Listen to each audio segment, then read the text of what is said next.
I'm going to tell a story about a mother-daughter relationship and how that mother-daughter relationship has been very tumultuous over the years. Sometimes they're friends, sometimes they're not.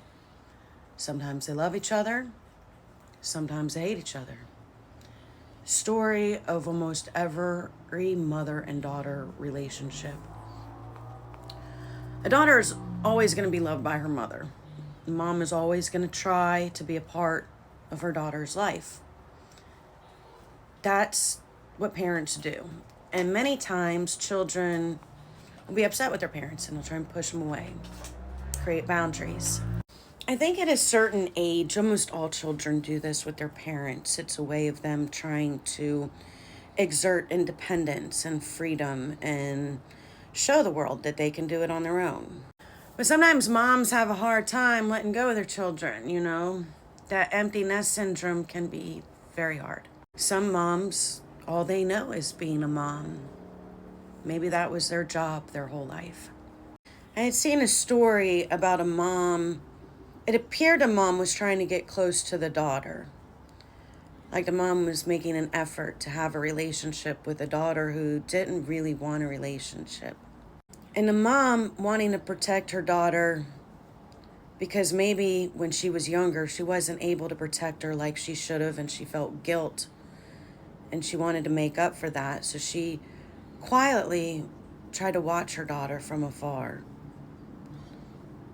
Tried to always keep an eye on her, make sure she was okay.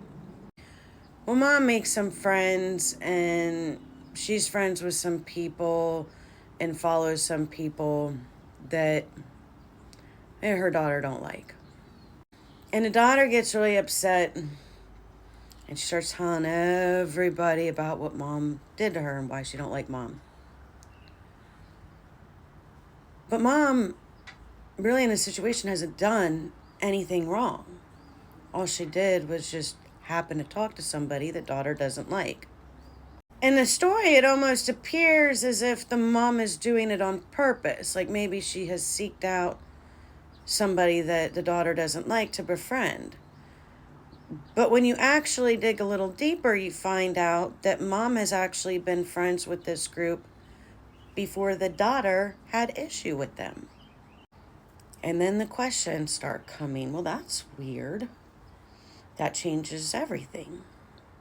Then you watch the daughter, and the daughter is upset because now she's had to relive a childhood trauma and retell her child's story to explain to people why she's upset and why she doesn't like her mom.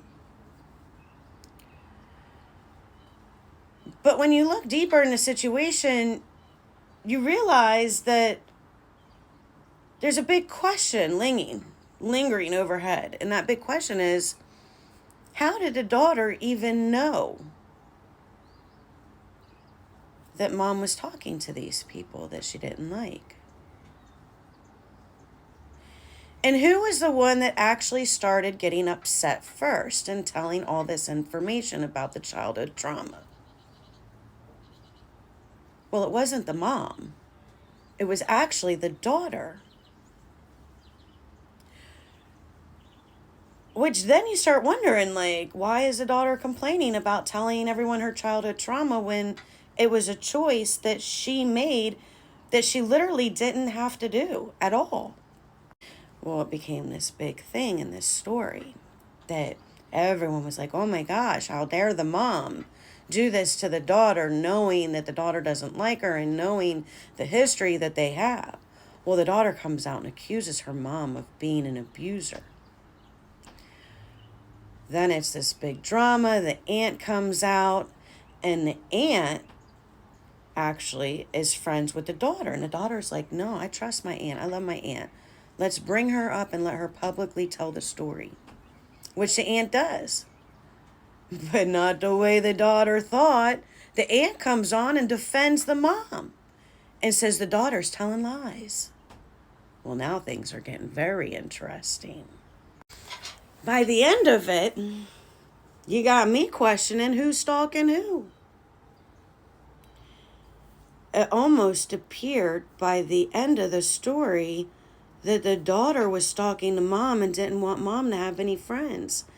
And literally, her and her friends bullied her mother off the app when her mom was actually friends with all of these people before the daughter even joined the community.